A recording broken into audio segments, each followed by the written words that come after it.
태국 국경 수비대가 발칵 뒤집어졌습니다. 캄보디아 국경을 순찰하던 중 한 태국 경찰의 발밑에서 지뢰가 폭발하는 사고가 발생했기 때문인데요. 그는 전신이 피투성이가 된 채 쓰러졌고 다리 절단 가능성은 물론 쇼크사 위험까지 겹친 위급한 상태였습니다. 더 심각한 문제는 그 장소가 언제든 포격전으로 번질 수 있는 전쟁 직전의 국경지대였다는 점이었습니다. 태국의 병원들은 고개를 저었습니다. 의사도 장비도 없었습니다. 그때 현장에 동행하고 있던 한국 경찰이 조용히 한마디를 꺼냅니다. 지금 이 상태라면 한국 말고는 방법이 없습니다. 그 한마디로 군 수송기가 움직였고 환자는 서울을 향했습니다. 하지만 수술을 앞두고 찾아온 폐혈증, 그리고 한국 안에서 벌어진 정체불명의 방해 공작까지. 과연 한국은 6.25 전쟁 당시 태국이 흘린 피해의 은혜를 이번 기회에 조금이나마 갚을 수 있을까요? 지금부터 세계 최고 의리국가 대한민국의 실화가 시작됩니다. 그 전에 1초 만에 누를 수 있는 좋아요 버튼으로 이 태국 경찰의 소생을 기원해주세요. 6.25 때 은혜 이번에 갚는다라고 생각하신다면 살려라라고 댓글로 남겨주세요. 사연 바로 시작합니다. 저는 차이와 분유엔입니다. 태국 왕립 육군 소속 32세, 계급은 중이었습니다. 국경 순찰은 제 일상이었죠. 캄보디아와 맞닿은 그 경계선은 늘 긴장으로 가득했지만 저는 그곳이 익숙했습니다. 땀과 먼지, 그리고 때로는 총성이 섞인 그 공기를 10년 가까이 마셔왔으니까요. 그날도 평범한 순찰이었습니다. 아침 7시, 해가 이미 뜨겁게 내리쬐고 있었어요. 5명의 부하와 함께 국경 펜스를 따라 걷고 있었죠. 무전기에서는 간간히 잡음이 섞인 보고가 들려왔고 저는 쌍안경으로 건너편을 살폈습니다. 캄보디아 쪽 초소가 보였어요. 평소처럼 조용했습니다. 이상 없습니다, 중위님. 옆에서 걷던 병사가 말했습니다. 저는 고개를 끄덕였어요. 그때였습니다. 오른발을 내디뎠는데 뭔가 딱 하고 걸렸습니다. 금속성 소리였어요. 미세하지만 분명했죠. 몸이 먼저 알았습니다. 심장이 멎는 것 같았어요. 지뢰. 제 발밑에 지뢰가 있었습니다. 움직이지 마. 제 목소리가 갈라졌습니다. 부하들이 일제히 멈춰섰어요. 모두의 얼굴이 하얗게 질렸죠. 저는 천천히 시선을 내렸습니다. 오른발 아래 먼지 사이로 녹슨 금속판이 보였어요. 바를 때는 순간 터질 겁니다. 본부에 연락해. 지금 당장. 목소리를 낮췄지만 떨림을 숨길 수 없었습니다. 병사 하나가 무전기를 들었어요. 저는 그 자리에 서 있었죠. 움직일 수 없었습니다. 바람이 불었어요. 먼지가 날렸고 땀이 등을 타고 흘러내렸습니다. 5분이 지났습니다. 아니, 10분이었을까요? 시간이 이상하게 흘렀어요. 다리가 후들거렸습니다. 발바닥에 느껴지는 금속의 감촉이 너무 생생했죠. 조금만 힘을 빼면, 조금만 흔들리면 끝이었습니다. 그때 건너편에서 총소리가 들렸습니다. 탕, 탕, 탕. 캄보디아 초소 쪽이었어요. 우리를 향한 건 아니었지만 긴장이 확 올라왔죠. 부하들이 총을 들었습니다. 저는 손을 들어 제지했어요. 쏘지 마. 절대. 제 목소리는 떨렸지만 단호했습니다. 여기서 총을 쏘면 전쟁이 시작될 수 있었어요.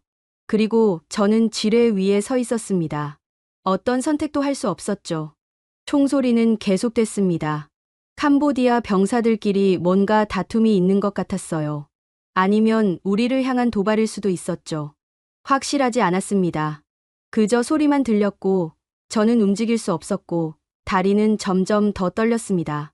20분쯤 지났을 때 지원팀이 도착했습니다. 지뢰 제거 전문가였어요. 중년의 남자가 천천히 제게 다가왔죠. 괜찮습니다, 중위님. 제가 처리하겠습니다. 그의 목소리는 침착했습니다. 저는 고개를 끄덕였어요. 말이 나오지 않았죠. 전문가가 무릎을 꿇고 제 발 주변을 살폈습니다. 땀이 그의 이마에서도 흘러내렸어요. 오래된 지뢰입니다. 조심해야 해요. 그가 말했습니다. 공구를 꺼냈어요. 금속 소리가 났고 저는 숨을 참았습니다. 심장이 터질 것 같았죠. 그 순간 또 총소리가 들렸습니다. 이번엔 가까웠어요. 우리 쪽으로 날아온 겁니다. 흙이 튀었죠. 부하들이 엎드렸고 전문가가 고개를 들었습니다. 이거 놔두고 대피해야. 안 돼. 제가 소리쳤습니다. 발을 떼면 터집니다. 대피할 수 없었어요. 전문가가 저를 봤습니다. 그의 눈에 두려움이 보였죠. 총소리는 계속됐습니다. 폭격으로 번질 것 같았어요. 국경 분쟁은 늘 이렇게 시작됐죠. 작은 불씨가 큰 전쟁이 되는 겁니다. 저는 그 한가운데 서 있었습니다. 움직일 수도, 숨을 쉴 수도 없었어요.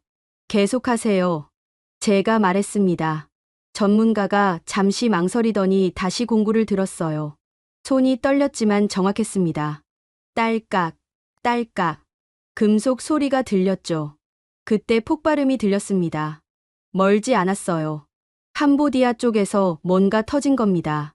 땅이 흔들렸고 저는 균형을 잃었습니다. 아, 안 돼. 몸이 흔들렸어요.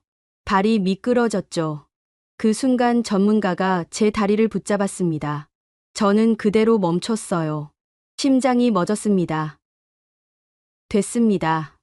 전문가가 말했습니다. 지뢰가 해제됐어요. 저는 발을 뗐습니다. 아무 일도 일어나지 않았죠. 무릎이 꺾였습니다. 그 자리에 주저앉았어요. 손이 떨렸고 숨이 거칠었습니다. 살았구나. 그 생각밖에 들지 않았어요. 하지만 총소리는 멈추지 않았습니다. 그리고 제가 미처 알지 못했던 건 진짜 위험은 이제 시작이라는 것이었습니다. 총소리가 멈췄을 때 저는 이미 쓰러져 있었습니다. 지뢰에서 벗어났다는 안도감도 잠시 제 오른쪽 다리에서 뜨거운 무언가가 흘러내렸어요. 처음엔 땀인 줄 알았습니다. 너무 긴장해서 온몸이 젖었으니까요. 그런데 아니었습니다. 중위님. 피가. 부하의 목소리가 들렸어요. 저는 고개를 돌렸죠. 오른쪽 허벅지가 붉게 물들어 있었습니다. 아까 그 총소리, 대피하라던 그 순간 유탄 하나가 제 다리를 스쳐간 겁니다. 아팠습니다. 뒤늦게 통증이 밀려왔어요. 다리가 찢어지는 것 같았죠. 아니, 실제로 찢어져 있었습니다. 피는 계속 흘렀고 저는 그제야 비명을 삼켰습니다. 지열, 빨리.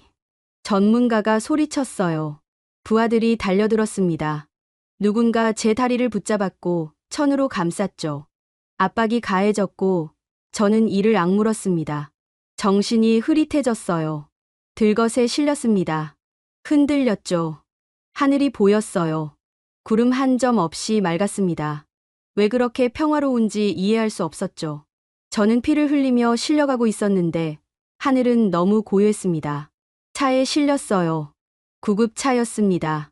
사이렌이 울렸고 저는 천장을 바라봤죠. 의무병이 제 다리를 살폈어요. 그의 표정이 굳어졌습니다. 빨리 가야 합니다. 출혈이 심해요. 목소리에 긴장이 묻어났어요. 저는 알았습니다. 심각하구나. 병원까지는 40분이 걸렸습니다. 국경 근처 민간병원이었어요.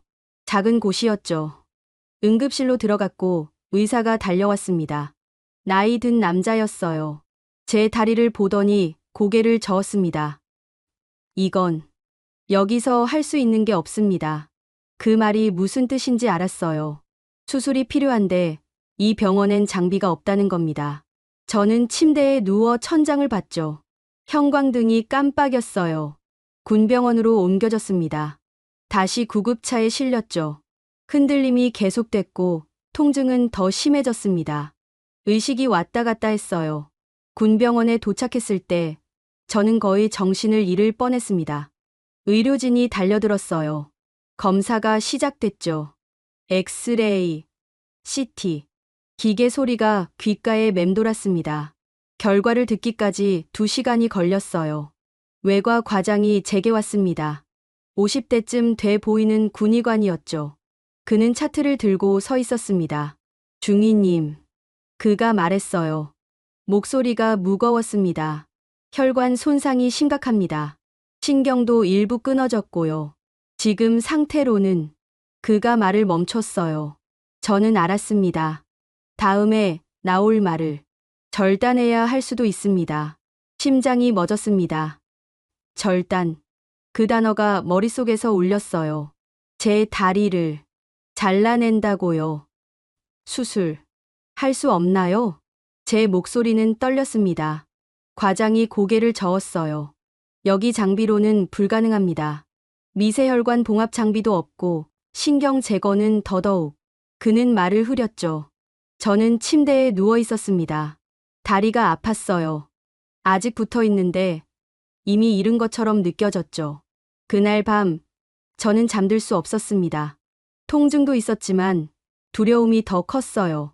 군인이 다리를 잃으면 어떻게 될까? 아니, 군인이 아니라 한 사람으로서, 아버지로서, 남편으로서 저는 무엇이 될까요? 새벽 5시쯤 누군가 병실 문을 열었습니다. 간호사가 아니었어요. 민간인 옷을 입은 남자였죠. 30대 중반쯤 돼 보였습니다. 실례합니다. 중위님.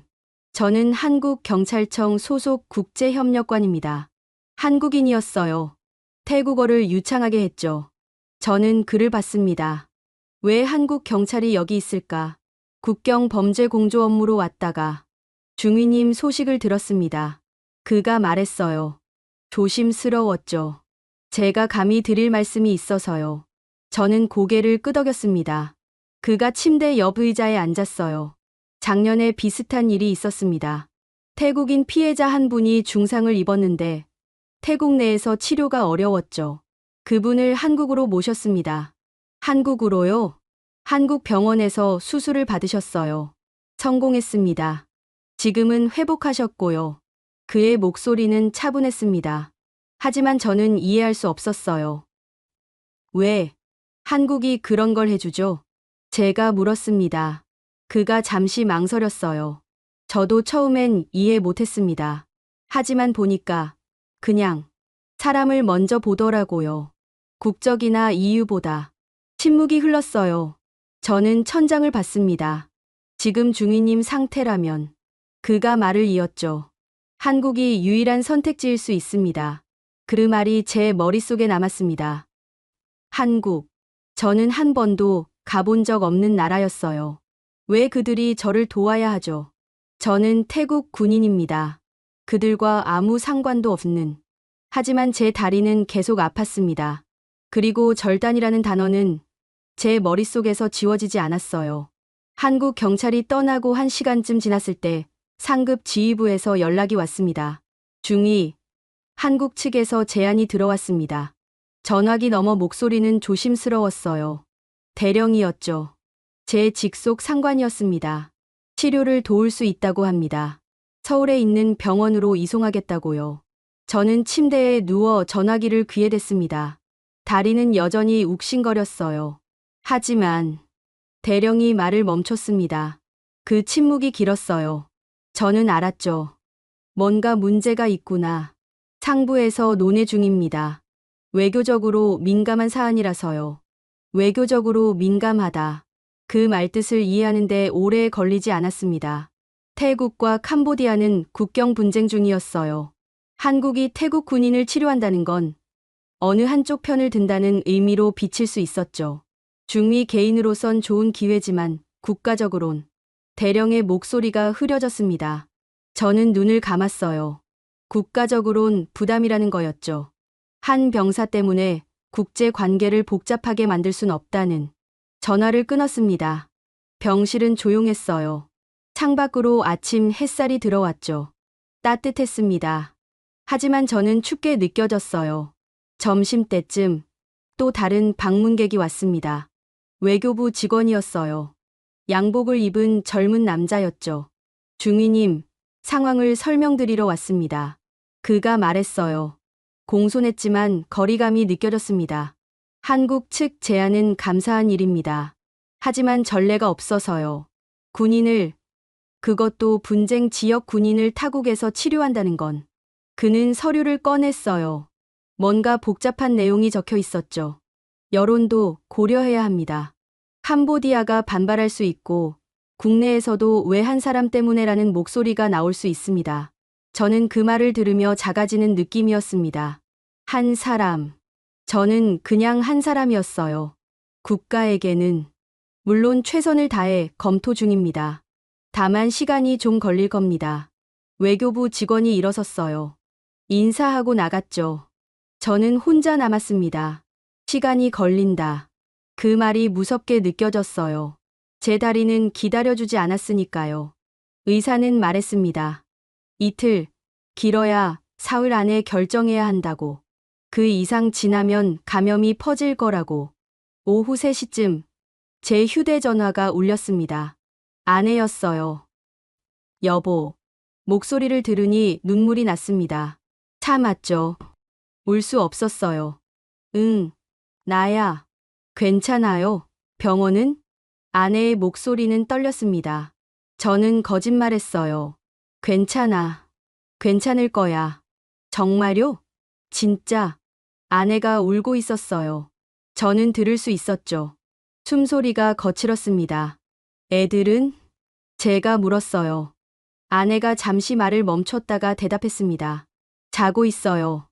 아빠 언제 와? 계속 물어봐요. 심장이 아팠습니다. 다리보다 더. 곧 갈게. 여보, 들었어요. 한국 간다고. 아내가 말했어요. 가요. 제발 가요. 다리는 없어도 돼요. 당신만 돌아와요. 그 말에 저는 더 이상 참을 수 없었습니다. 눈물이 흘렀어요. 소리 내지 않으려 했지만 목이 메었죠. 미안해. 왜 미안해요? 당신 잘못 아니잖아요. 아내가 울면서 말했습니다. 살아만 있어요. 제발, 그것만. 전화를 끊고 나서 저는 한참을 울었습니다. 군인은 울면 안 된다고 배웠어요. 하지만 저는 그날 군인이 아니었습니다. 그냥 한 남자였죠. 아내를 두고 아이들을 둔. 저녁 때 침대 옆 서랍을 열었습니다. 지갑이 있었어요. 아내의 사진이 들어 있었죠. 아내와 아이들. 작년 설날에 찍은 거였습니다. 모두 웃고 있었어요. 저는 그 사진을 오래 봤습니다. 큰 아이는 7살, 작은 아이는 5살이었어요. 저를 닮았죠. 눈이 똑같았습니다. 아빠는 돌아갈 거야. 속으로 다짐했어요. 어떻게든. 다리가 없어도 뭐가 됐든 너희한테 돌아갈 거야. 밤이 깊어졌습니다. 병실 불을 껐어요. 어둠 속에서 제 다리를 봤죠. 붕대로 감긴 채였습니다. 아팠어요. 하지만 그보다 더 무서운 건 이 다리가 제 것이 아니게 될지도 모른다는 생각이었습니다. 복도에서 발소리가 들렸어요. 간호사들이 지나갔죠. 어디선가 신음소리가 들렸습니다. 병원은 밤에도 조용하지 않았어요. 저는 눈을 감았습니다. 잠들 수 없었지만 감았죠. 그리고 생각했어요. 살고 싶다. 처음으로 그렇게 절실하게 느꼈습니다. 군인으로서가 아니라 가장으로서, 아버지로서, 남편으로서 살고 싶다. 그 생각이 무서웠어요. 왜냐하면 그건 제가 정말로 죽을 수도 있다는 걸 인정하는 거였으니까요. 새벽 4시 잠이 들었습니다. 꿈을 꿨어요. 아이들이 달려오는 꿈이었죠. 저는 그 꿈 속에서 2다리로 서 있었습니다. 사흘째 되는 날 아침, 결정이 내려졌습니다. 한국으로 갑니다. 대령이 직접 병실에 왔어요. 얼굴이 피곤해 보였죠. 밤새 회의를 했다고 했습니다. 정부가 승인했습니다. 오늘 밤 군 수송기로 출발합니다. 저는 고개를 끄덕였어요. 안도감이 밀려왔죠. 하지만 대령의 표정은 밝지 않았습니다. 중위, 조심하십시오. 상황이 복잡합니다. 무슨 뜻인지 물으려는데 그가 먼저 나갔어요. 뭔가 말하고 싶지 않은 게 있었죠. 준비는 빨랐습니다. 오후 2시에 구급차가 왔어요. 공군 기지로 이동했죠. 흔들림이 심했지만 참았습니다. 다리는 계속 아팠어요. 기지에 도착했을 때 수송기가 대기하고 있었습니다. 크고 낡은 비행기였어요. 군용이었죠. 들것에 실려 안으로 들어갔습니다. 기내는 텅 비어 있었어요. 저 혼자였습니다. 의무병 2명이 동행했죠. 젊은 남자들이었어요. 긴장한 얼굴이었습니다. 중위님, 편히 계세요. 5시간이면 도착합니다. 한 명이 말했어요. 저는 눈을 감았습니다. 비행기 엔진 소리가 귓가에 울렸죠. 이륙했습니다. 몸이 떠올랐어요. 창밖으로 태국 땅이 멀어졌습니다. 저는 그걸 봤죠. 아, 진짜 가는구나. 1시간쯤 지났을 때 의무병이 다가왔습니다. 중위님, 물 좀 드실래요? 고맙다고 했어요. 물을 마셨죠. 목이 말랐습니다. 중위님, 의무병이 조심스럽게 말했어요. 혹시 한국 가시면 조심하셔야 할 거예요. 저는 그를 봤습니다. 무슨 말인지 물었죠. 캄보디아 쪽에서 항의했대요. 태국 군인 치료하는 거 문제 삼으면서 심장이 덜컥했어요. 그래서 한국에 있는 캄보디아 사람들이 좀 움직인다는 소문이. 의무병이 말을 흐렸습니다. 저는 이해했어요. 방해하려 한다는 거죠. 괜찮습니다. 제가 말했어요. 하지만 괜찮지 않았습니다. 전쟁은 국경에만 있는 게 아니었어요. 저를 따라온 겁니다. 서울에 도착한 건 밤 11시였습니다. 공항은 어두웠어요. 활주로에 내렸고 구급차가 대기하고 있었죠. 한국 구급대원들이 올라왔습니다. 젊은 여자 1명, 남자 2명이었어요. 모두 태국어를 조금 할 수 있었습니다. 안녕하세요, 중위님. 서울 아산병원으로 모시겠습니다. 여자 대원이 말했어요. 미소를 지었죠. 저는 고개를 끄덕였습니다. 구급차에 실렸어요. 사이렌이 울렸고 달리기 시작했습니다. 창밖으로 서울거리가 보였어요. 불빛이 많았죠. 밤인데도 환했습니다. 병원까지는 30분 걸렸어요. 응급실에 도착했죠. 환하고 깨끗했습니다. 사람들이 분주했어요. 의사가 왔습니다. 40대 남자였어요. 키가 컸죠. 차이와 중위님, 맞으십니까? 태국어였습니다. 발음이 정확했어요. 네. 저는 외상외과 김준혁입니다. 지금부터 제가 담당하겠습니다. 그가 제 다리를 살폈어요. 붕대를 풀었죠. 상처를 봤습니다. 표정이 굳었어요. 심각하긴 하지만 해볼 만합니다. 그 말에 저는 처음으로 희망을 느꼈어요. 내일 아침 정밀 검사하고 수술 계획 세우겠습니다. 오늘은 푹 쉬세요. 김준혁 선생님이 말했습니다. 저는 병실로 옮겨졌어요. 병실은 조용했습니다. 깨끗했고 창문이 컸어요. 서울 야경이 보였죠. 불빛들이 반짝였습니다. 침대에 누웠어요. 천장을 봤습니다. 여기까지 왔구나. 살 수 있을까? 자정쯤 복도가 시끄러워졌습니다. 목소리가 들렸어요. 여러 명이었죠. 태국어가 아니었습니다. 크메르어였어요. 캄보디아 말. 문이 벌컥 열렸습니다. 간호사가 급하게 들어왔어요. 중위님, 밖에. 그 순간 복도에서 고함이 들렸습니다. 태국 군인 치료 중단하라. 이건 전쟁 지원이다. 심장이 뛰었어요. 저는 침대에서 일어나려 했죠. 하지만 다리가 말을 듣지 않았습니다. 간호사가 문을 닫았어요. 잠갔죠.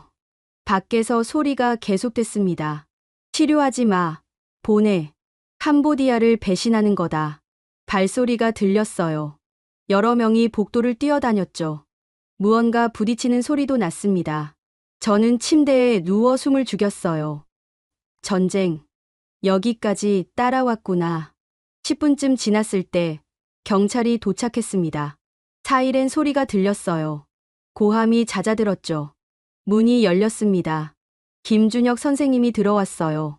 얼굴에 땀이 났지만 침착했습니다. 괜찮으십니까? 저는 고개를 끄덕였어요. 괜찮지 않았지만 보안을 강화했습니다. 이제 안전합니다. 그가 말했죠. 하지만 저는 알았어요. 이게 끝이 아니라는 걸. 중위님.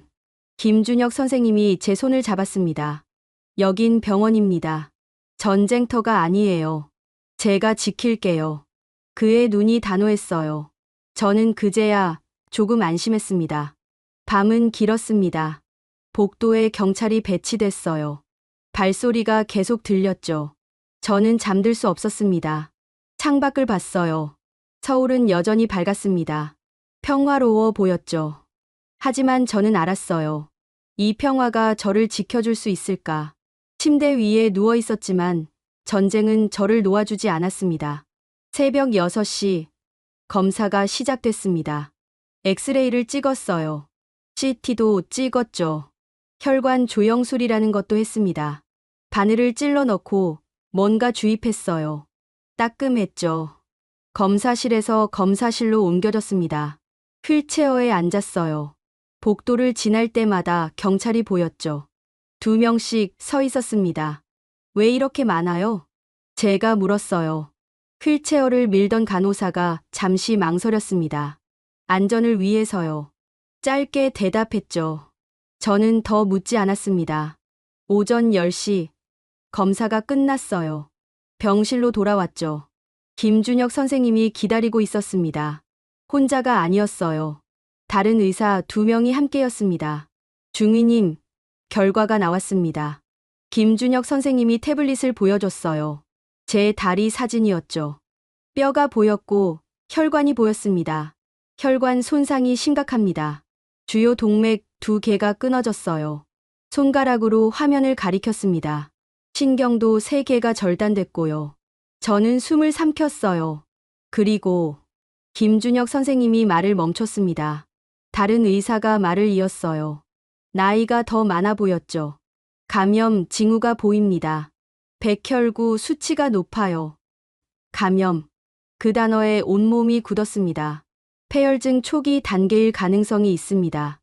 폐혈증. 저는 알았어요. 군인이니까. 폐혈증은 죽음을 의미했죠. 얼마나 심각한가요? 제 목소리가 떨렸습니다. 김준혁 선생님이 저를 똑바로 봤어요. 지금 당장 수술하지 않으면 사흘 안에 생명이 위험할 수 있습니다. 심장이 멎었어요. 하지만 수술도 위험합니다. 폐혈증 상태에서 8시간 이상 걸리는 대수술을 하면 말을 잇지 않았어요. 하지만 저는 알았습니다. 수술대 위에서 죽을 수도 있다는 거. 그럼 어떻게 해야 하나요? 제가 물었어요. 3명의 의사가 서로를 봤습니다. 침묵이 흘렀죠. 2가지 선택이 있습니다. 나이 든 의사가 말했어요. 첫 번째, 지금 즉시 절단 수술을 합니다. 감염 부위를 완전히 제거하는 거죠. 수술 시간도 짧고 생존율이 높습니다. 저는 숨을 참았어요. 2번째, 폐혈증 치료를 먼저 하고 상태가 나아지면 다리를 살리는 수술을 시도합니다. 하지만 그가 고개를 저었죠. 시간이 오래 걸리고 위험합니다. 그 사이 감염이 더 퍼질 수도 있어요. 방이 조용해졌습니다. 저는 천장을 봤어요. 흰색이었죠. 다리를 자르면 산다. 다리를 살리려면 죽을 수도 있다. 중위님, 김준혁 선생님이 말했어요. 선택은 중위님 몫입니다. 저희는 중위님이 원하는 대로 하겠습니다. 저는 눈을 감았습니다. 아이들 얼굴이 떠올랐어요. 아내 목소리가 들렸죠. 살아만 있어요. 다리 없이 살 수 있을까? 아이들을 안을 수 있을까? 아내와 걸을 수 있을까? 하지만 죽으면 아무것도 할 수 없었습니다. 얼마나 시간을 주실 수 있나요? 제가 물었어요. 김준혁 선생님이 잠시 생각했습니다. 오늘 하루, 내일 아침까지 결정하셔야 합니다. 고개를 끄덕였어요. 의사들이 나갔습니다. 저는 혼자 남았죠. 점심을 못 먹었어요. 목이 메었습니다. 물만 조금 마셨죠. 오후 2시쯤 휴대전화가 울렸습니다. 아내였어요. 여보, 한국 도착했어요? 응, 도착했어. 병원은? 의사는 뭐래요? 저는 대답하지 못했어요. 뭐라고 말해야 할까? 여보? 수술한대. 잘 됐네요. 언제요? 아내 목소리가 밝아졌어요. 저는 눈을 감았습니다. 내일. 아마. 다행이다. 정말 다행이에요. 아내가 울었어요. 기쁨의 눈물이었죠. 저는 차마 말할 수 없었습니다. 다리를 자를 수도 있다고. 아니면 죽을 수도 있다고. 애들이 보고 싶대요. 영상통화할까요? 아니. 제가 급하게 말했어요. 아니. 나중에. 수술 끝나고. 알았어요. 빨리 나으세요. 기다릴게요. 전화를 끊었습니다. 손이 떨렸어요. 저녁 7시 간호사가 들어왔습니다. 체온을 쟀어요. 38도 5였죠. 열이 오르고 있습니다. 간호사가 말했어요. 걱정스러운 얼굴이었습니다. 선생님께 보고하겠습니다. 나갔어요. 저는 몸을 만져봤습니다. 뜨거웠죠. 식은땀이 났어요. 폐혈증이 퍼지고 있었습니다. 밤 9시 김준혁 선생님이 다시 왔습니다. 중위님, 상태가 나빠지고 있습니다. 결정을 앞당겨야 할 것 같습니다. 저는 글을 봤어요. 지금 당장 결정하셔야 합니다. 절단할까요? 아니면. 그가 말을 멈췄죠. 저는 천장을 봤습니다. 형광등이 눈부셨어요. 다리보다 제가 살아있는 게 먼저였습니다. 선생님, 제가 말했어요. 다리를 살려주세요. 김준혁 선생님이 눈을 크게 떴습니다. 위험합니다. 압니다. 죽을 수도 있어요. 그래도 저는 눈물을 참았어요. 다리 없이 사는 것보다 다리와 함께 죽는 게 나을 것 같습니다. 침묵이 흘렀어요. 김준혁 선생님이 고개를 끄덕였습니다. 알겠습니다. 최선을 다하겠습니다. 그가 나갔어요. 저는 혼자 남았죠. 밤은 깊어졌습니다. 열은 계속 올랐어요. 40도가 넘었죠. 몸이 떨렸습니다. 간호사가 계속 들어왔어요. 얼음 주머니를 갖다 댔죠. 약을 주사했습니다. 자정이 지났을 때 저는 정신이 흐릿해졌어요. 환각이 보였습니다.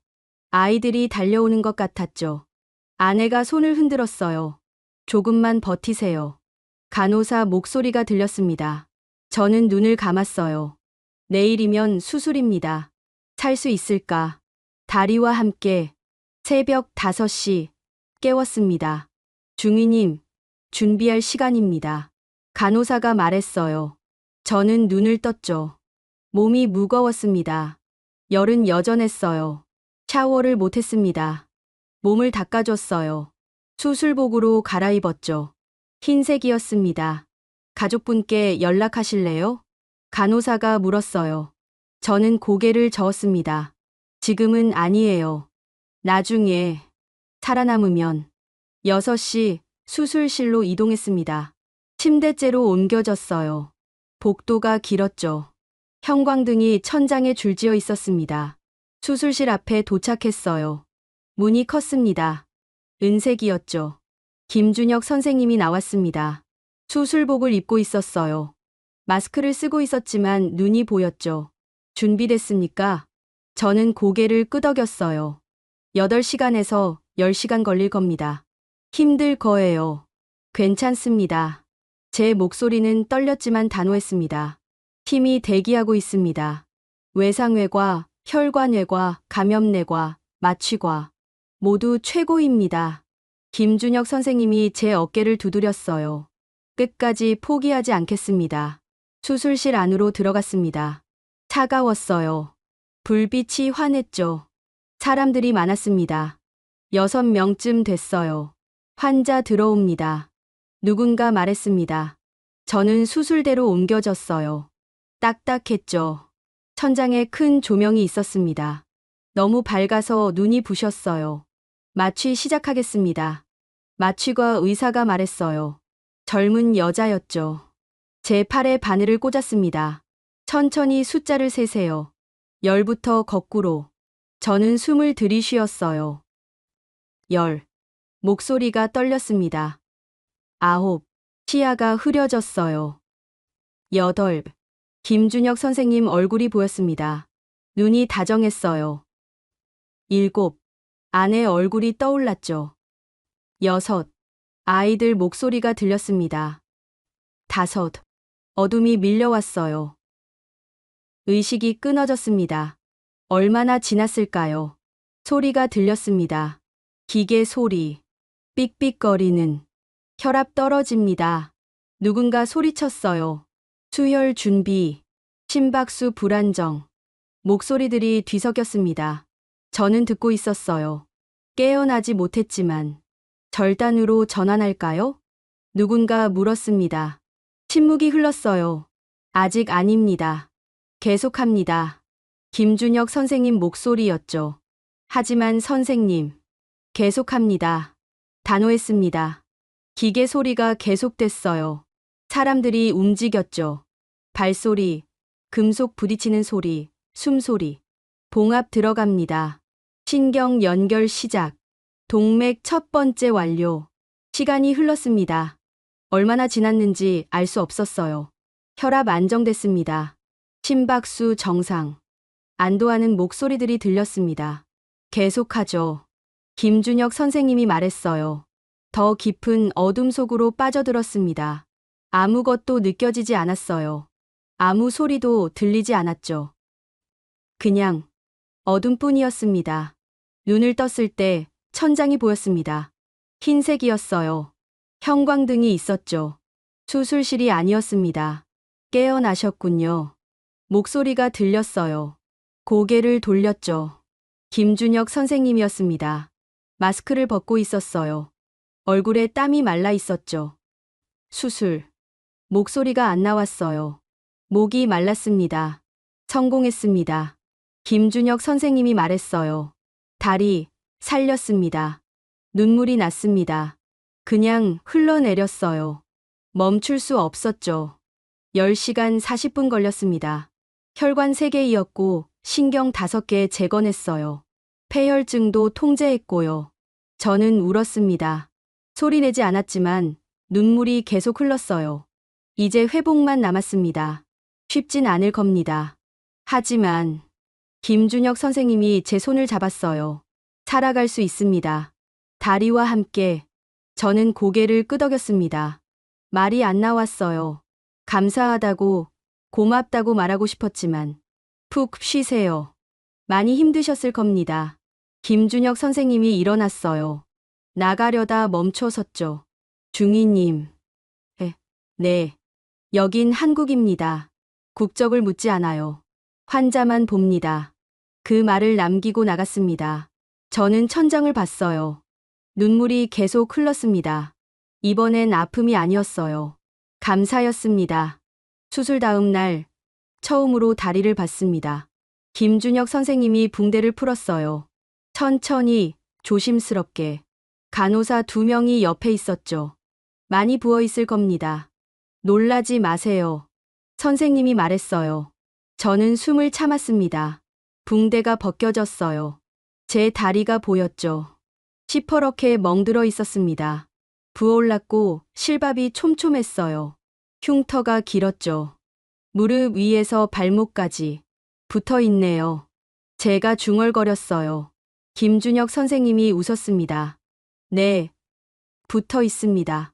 중위님 다리예요. 손을 뻗었어요.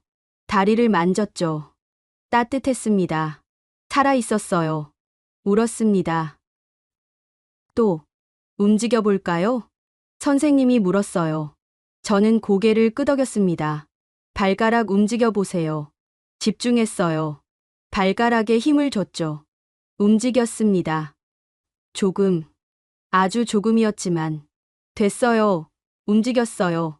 간호사가 기뻐했어요. 저도 웃었습니다. 눈물을 흘리면서 신경이 살아있다는 겁니다. 좋은 신호예요. 김준혁 선생님이 말했어요. 재활이 시작됐습니다. 그날 오후부터요. 물리치료사가 왔어요. 30대 남자였죠. 이름은 박성민이었습니다. 중위님, 저랑 함께 열심히 하셔야 합니다. 그가 웃으며 말했어요. 네. 처음엔 침대에서 다리를 들어 올리는 것부터 시작했습니다. 5cm만 들어도 식은땀이 났어요. 잘하고 계십니다. 조금씩 하면 돼요. 박성민 씨가 격려했어요. 사흘째, 침대에서 일어나 앉았습니다. 어지러웠어요. 하지만 버텼죠. 일주일째, 휠체어에 앉았습니다. 처음으로 창밖을 제대로 봤어요. 서울이었습니다. 건물이 많았고 사람들이 바빴죠. 열흘째 목발을 잡았습니다. 일어서려 했어요. 다리가 떨렸죠. 무게를 견딜 수 없었습니다. 천천히요. 급하지 않아요. 박성민 씨가 저를 붙잡았어요. 조금씩 체중을 실었습니다. 다리가 아팠어요. 하지만 버텼죠. 한 걸음 내디뎠습니다. 넘어질 뻔했어요. 박성민 씨가 잡아줬죠. 괜찮습니다. 다시 해봐요. 또 걸었습니다. 한 걸음, 두 걸음. 땀이 비 오듯 흘렀어요. 숨이 가빴죠. 하지만 걷고 있었습니다. 제 다리로. 2주일째 복도를 왕복했습니다. 30m였어요. 목발을 짚고 천천히. 간호사들이 박수쳤습니다. 지나가던 환자들이 응원했어요. 잘하셨어요. 힘내세요. 저는 웃었습니다. 한국 사람들이었어요. 저를 모르는 사람들. 태국 군인인 걸 아는지 모르는지 그냥 응원해줬죠. 3주일째 김준혁 선생님이 최종 검사를 했습니다. 혈류 정상입니다. 신경 회복도 예상보다 빨라요. 선생님이 웃었어요. 기적입니다. 중위님. 선생님 덕분입니다. 제가 말했어요. 선생님이 고개를 저었죠. 중위님이 포기하지 않았으니까요. 제가 한 건 도운 것뿐입니다. 그날 밤 아내와 영상통화를 했습니다. 아이들도 함께였어요. 아빠. 아이들이 소리쳤어요. 저는 웃었습니다. 잘 있었어? 응. 아빠 다리 나았어? 큰아이가 물었어요. 저는 화면에 다리를 보여줬습니다. 봐. 여기 있어. 우와. 진짜다. 아이들이 좋아했어요. 아내가 울었죠. 고생했어요, 여보. 아니야. 나 괜찮아. 빨리 와요. 기다릴게요. 곧 갈게. 전화를 끊고 저는 다리를 봤습니다. 흉터가 있었어요. 크고 깊었죠. 하지만 제 다리였습니다. 살아있는, 함께할. 퇴원 날이 정해졌습니다. 4주일 후였어요. 그 사이 많은 일이 있었습니다. 태국 대사가 병원에 왔어요. 정장을 입고 꽃다발을 들고 중위, 국가의 자랑입니다. 그가 악수를 청했죠. 저는 받았습니다. 한국 정부에 깊이 감사드립니다. 이 일은 양국 관계의 새로운 이정표가 될 겁니다.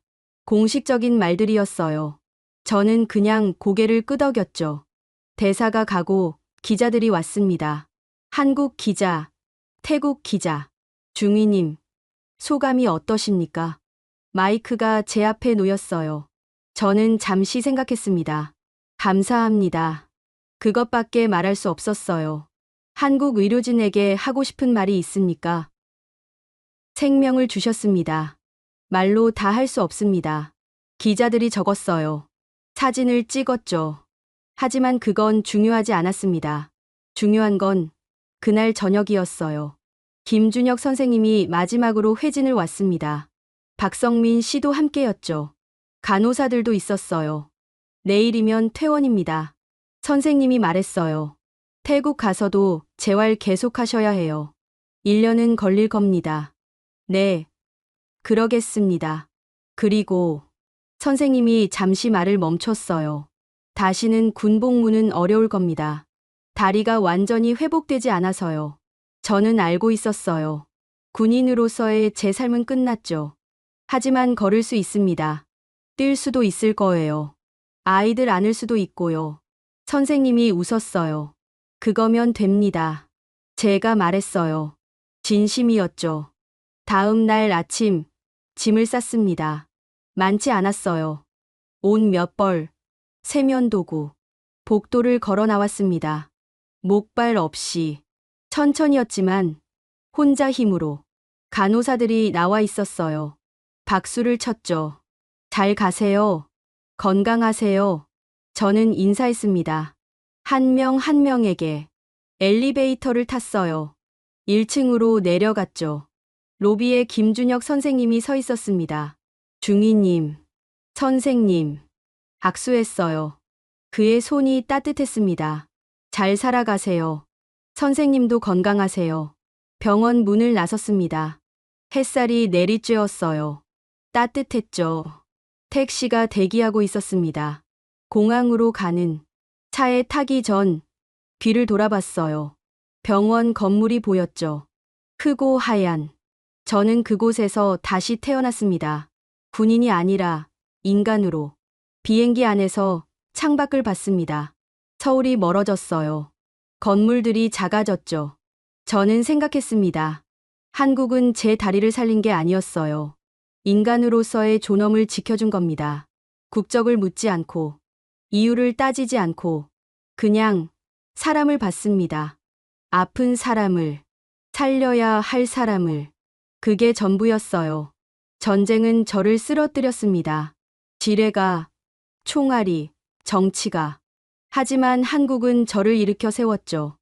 의사가, 간호사가, 치료사가, 그리고 이름 모를 수많은 사람들이. 저는 다시 걸을 수 있습니다. 제 다리로, 제 힘으로, 그리고 언젠가 아이들에게 말해줄 겁니다. 세상에는 전쟁보다 강한 게 있다고, 총보다 강한 게 있다고. 그건 바로 사람을 사람으로 보는 마음이라고. 한국이 제게 가르쳐 준 것. 그게 진짜 강함이라고. 비행기가 방콕에 도착했습니다. 내렸어요. 아내와 아이들이 기다리고 있었죠. 아빠. 아이들이 달려왔습니다. 저는 무릎을 꿇었어요. 안았죠. 보고 싶었어. 우리도. 아내가 다가왔습니다. 저를 꼭 껴안았어요. 돌아왔구나. 응, 돌아왔어. 집으로 향했습니다. 차 안에서 아이들이 떠들었어요. 아빠, 한국은 어땠어? 큰아이가 물었습니다.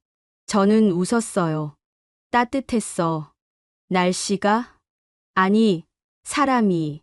아이는 이해 못했죠. 고개를 갸웃했습니다. 언젠가 알 거예요. 커서 사람의 따뜻함이 무엇인지, 국경보다, 언어보다, 피부색보다 강한 게 무엇인지. 저는 그걸 배웠습니다. 한국에서. 여러분은 언제 한국이 따뜻하다고 느끼셨나요? 저는 침대 위에서, 수술실에서, 복도에서 느꼈습니다. 다리를 되찾은 순간보다 사람으로 대접받은 순간이 더 따뜻했어요. 이 이야기가 마음에 닿으셨다면 구독과 좋아요 부탁드립니다. 감사합니다.